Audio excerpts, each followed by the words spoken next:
नमस्कार, स्वागत है आप सभी का इंडिया न्यूज देख रहे हैं आप। मैं हूं आपके साथ पराग गुप्ता। एक नजर फटाफट खबरों पर। प्रधानमंत्री नरेंद्र मोदी आज सुबह 11 बजे गुजरात में वीडियो कॉन्फ्रेंसिंग के जरिए का इन्वेस्टर समिट को संबोधित करेंगे। वाहन स्क्रैप में बुनियादी ढांचा स्थापित करने पर निवेश आमंत्रित करने के लिए यह सम्मेलन आयोजित किया जा रहा है। इस मौके पर केंद्रीय सड़क परिवहन और गुजरात के मुख्यमंत्री भी मौजूद रहेंगे। खेल मंत्री अनुराग ठाकुर आज फिट इंडिया फ्रीडम रन 2.0 के राष्ट्रव्यापी कार्यक्रम का शुभारंभ करेंगे। इस लॉन्च इवेंट में केंद्रीय युवा मामले और खेल मंत्रालय के राज्य मंत्री निशित प्रमाणिक भी शामिल होंगे। इस कार्यक्रम के तहत 2 अक्टूबर 2021 तक हर सप्ताह 75 जिलों और प्रत्येक जिले के 75 गांव में कार्यक्रम आयोजित किए जाएंगे। गुजरात के पोरबंदर जिले में बड़ा हादसा हो गया। यहां पर रानावाव स्थित एक सीमेंट फैक्ट्री में करीब 4 मजदूर चिमनी में गिर गए। हादसे में 3 लोगों की मौत हो गई और 3 को बचा लिया गया। मौके पर पहुंचे अधिकारियों ने दमकल विभाग को बुलाया। रेस्क्यू ऑपरेशन शुरू किया गया। मौके पर पहुंची एम्बुलेंस और स्वास्थ्य विभाग घायलों को चिमनी से निकालने की कोशिश में जुटा गया। जम्मू कश्मीर के राजौरी जिले में बीजेपी नेता जसबीर सिंह पर ग्रेनेड से हमला किया गया। इस हमले में 5 लोग घायल हो गए। आतंकियों ने राजौरी के खांडली इलाके में बीजेपी नेता जसबीर के घर को निशाना बनाया। ग्रेनेड से हमले के बाद इलाके को पूरी तरह सील किया। सरकार के खिलाफ संसद से विजय चौक तक विपक्षी दलों ने पैदल मार्च निकाला। विपक्षी दलों ने मोदी सरकार को घेरने की कोशिश की। इस मार्च में राहुल गांधी और शशि थरूर पैदल शामिल हुए। राज्यसभा में हुए हंगामे के बाद सरकार और विपक्ष के बीच तकरार जारी। इस दौरान राहुल गांधी ने सरकार पर गंभीर आरोप लगाया। सदन में सांसदों के साथ बदसलूकी होने की बात कही। कांग्रेस नेता राहुल गांधी ने आरोप लगाया कि पहली बार राज्यसभा में सांसदों की पिटाई की गई। बाहर से लोगों को बुलाया गया। सांसदों के साथ धक्का मुक्की की गई। राहुल गांधी ने कहा कि देश के 60% लोगों की आवाज दबाई जा रही है। हमने सरकार से पेगासस मुद्दे पर चर्चा करने की बात कही। किसानों और महंगाई का मुद्दा उठाया। विपक्ष का कहना है सरकार ने संसद में विपक्ष की आवाज को अनसुना कर दिया। इससे पहले केंद्र के खिलाफ रणनीति को लेकर विपक्षी दलों के नेताओं ने बैठक की। मल्लिकार्जुन खड़गे ने भी आरोप लगाया कि विरोध के दौरान वहां पर मौजूद कुछ महिला सुरक्षाकर्मियों ने विपक्ष की महिला सदस्यों के साथ धक्का मुक्की की, उनका अपमान किया। राहुल गांधी के बाद अब कांग्रेस के कई अन्य दिग्गज नेताओं का ट्विटर अकाउंट लॉक हो गया है। पार्टी का आरोप है कि ऑल इंडिया कांग्रेस कमेटी के महासचिव अजय माकन, कांग्रेस प्रवक्ता रणदीप सुरजेवाला, महिला कांग्रेस अध्यक्षा सुष्मिता देव समेत कई नेताओं की ट्विटर अकाउंट लॉक हो गए हैं। पंचकुला के सेक्टर 5 केंद्र धनुष ऑडिटोरियम में आज टोक्यो ओलंपिक के खिलाड़ियों का सम्मान समारोह किया जाएगा। सीएम मनोहर लाल पदकवीरों को सम्मानित करेंगे। इस मौके पर राज्यपाल समेत कई मंत्री मौजूद रहेंगे। सीएम मनोहर लाल चंडीगढ़ से 40 ऑनलाइन सॉइल टेस्टिंग लैब का उद्घाटन उन्होंने किया। करनाल समेत सभी जिलों में 5 करोड़ 32 लाख की लागत से सॉइल टेस्टिंग लैब शुरू की गई। करनाल में जिला सचिवालय परिसर में प्रदेश स्तरीय कार्यक्रम आयोजित किया गया, जिसमें सीएम ने वीडियो कॉन्फ्रेंसिंग के जरिए उद्घाटन किया। कुरुक्षेत्र में भी मुख्यमंत्री मनोहर लाल ने वीडियो कॉन्फ्रेंसिंग के जरिए कुरुक्षेत्र जिले में 3 मिनी लेबोरेटरीज का उद्घाटन किया। इस कार्यक्रम में थानेसर से विधायक सुभाष सुधा भी मौजूद रही। विधायक ने कहा कि मिट्टी में मौजूद पोषक तत्वों की वजह से फसलों और पौधों का विकास होता है। मिट्टी की जांच के बाद किसानों के लिए अगली फसल का चयन करना आसान हो जाता है।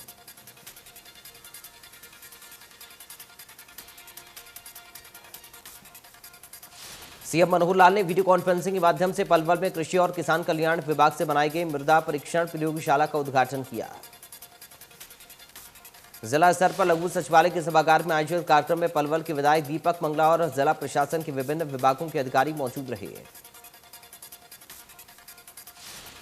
कार्यक्रम में हर खेत स्वस्थ खेत और मृदा परीक्षण प्रयोगशाला पर आधारित वीडियो और प्रेजेंटेशन दिखाया गया। सीएम ने किसानों को संबोधित किया। विधायक दीपक मंगला का कहना है कि मुख्यमंत्री ने वीडियो कॉन्फ्रेंसिंग से प्रदेश के 14 जिलों में 40 नई मृदा परीक्षण प्रयोगशाला का उद्घाटन किया है। उन्होंने बताया कि पलवल में बनाई गई नई मृदा परीक्षण प्रयोगशाला के निर्माण पर लगभग 56,48,000 रुपए की लागत की राशि खर्च हुई है।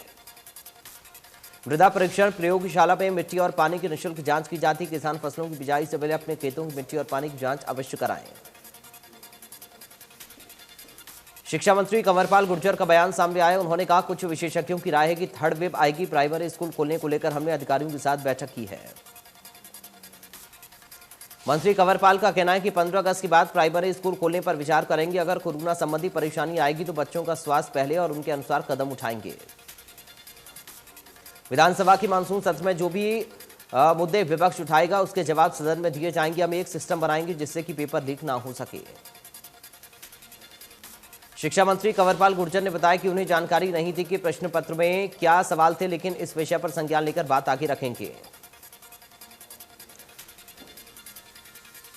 केंद्रीय मंत्री भूपेंद्र यादव का प्रदेश के बीजेपी पदाधिकारियों ने किया जोरदार स्वागत। प्रदेश बीजेपी द्वारा 16 अगस्त को दक्षिण हरियाणा में जन आशीर्वाद यात्रा निकाली जाएगी।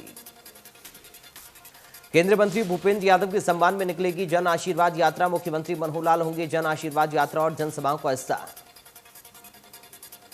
पूरे दक्षिण हरियाणा में केंद्रीय मंत्री का स्वागत किया जाएगा। बानेसर, जमालपुर और नागल चौधरी में बड़ी जनसभाएं होंगी। 1 अगस्त से प्रदेश में शहीदों के सम्मान में बीजेपी तिरंगा यात्रा निकाल रही। देश के 75वें स्वतंत्रता दिवस से पहले बीजेपी की 2 सप्ताह तक चलने वाली तिरंगा यात्रा नरवाना विधानसभा में शुरू हुई। तिरंगा यात्रा का शुभारंभ रेलवे स्टेशन से किया गया। समापन विश्वकर्मा चौक पर हुआ। इस मौके पर मुख्य अतिथि के रूप में जिलाध्यक्ष राजू मोर पहुंचे। यात्रा से पहले लोगों को राजू मोर ने संबोधित किया। यात्रा के दौरान बीजेपी जिलाध्यक्ष और कार्यकर्ताओं ने शहर के सभी शहीदी चौक पर पुष्पांजलि अर्पित की।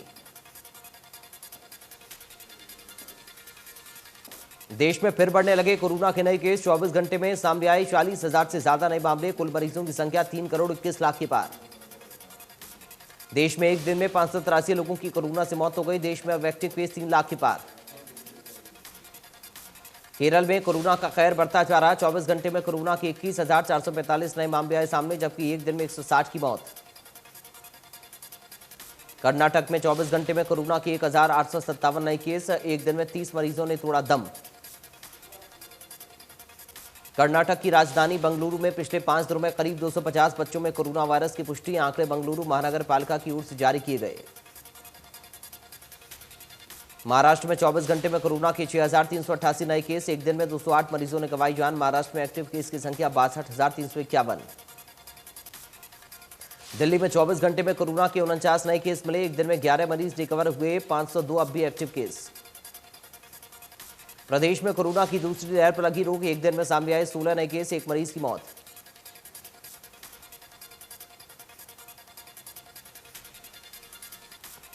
नूंह में बीजेपी ने तिरंगा यात्रा निकाली, जिसमें काफी लोग जुटे। पुन्हाना अनाज मंडी से तिरंगा यात्रा की शुरुआत की गई।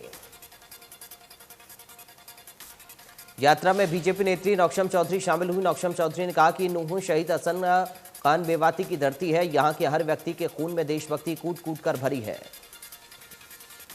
उन्होंने कहा, इलाके के लोगों ने मुल्क की खातिर हमेशा कुर्बानी दी है। जिलाध्यक्ष नरेंद्र पटेल ने कहा कि पुन्हाना में तिरंगा यात्रा की अच्छी शुरुआत हुई है।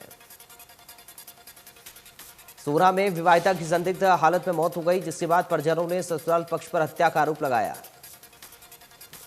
परिजनों ने कहा, शादी के बाद से ही ससुराल वाले उनकी बेटी से कार की डिमांड के लिए प्रताड़ित करते थे, जिसके बाद अब उन्होंने बेटी की हत्या कर दी।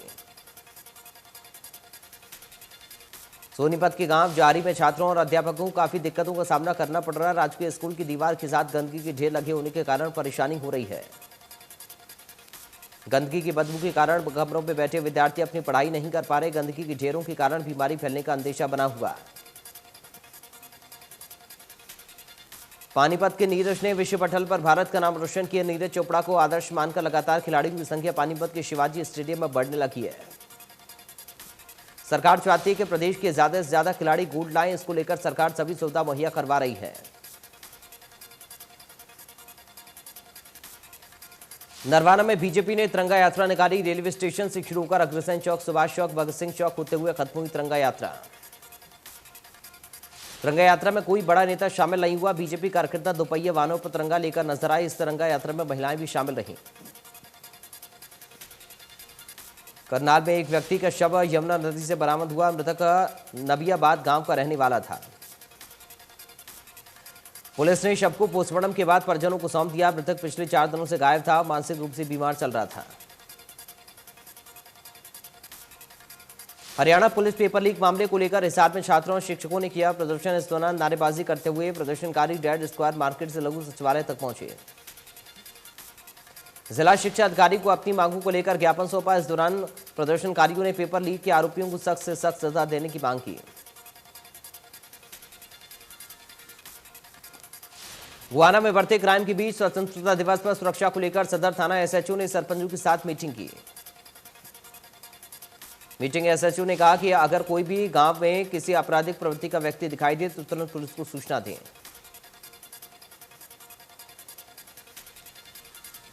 पुलिस और किसानों में हुई बैठक में पुलिस ने सभी किसानों को छोड़ने का फैसला लिया, लेकिन पुलिस ने स्पष्ट किया कि एफआईआर कैंसिल नहीं होगी।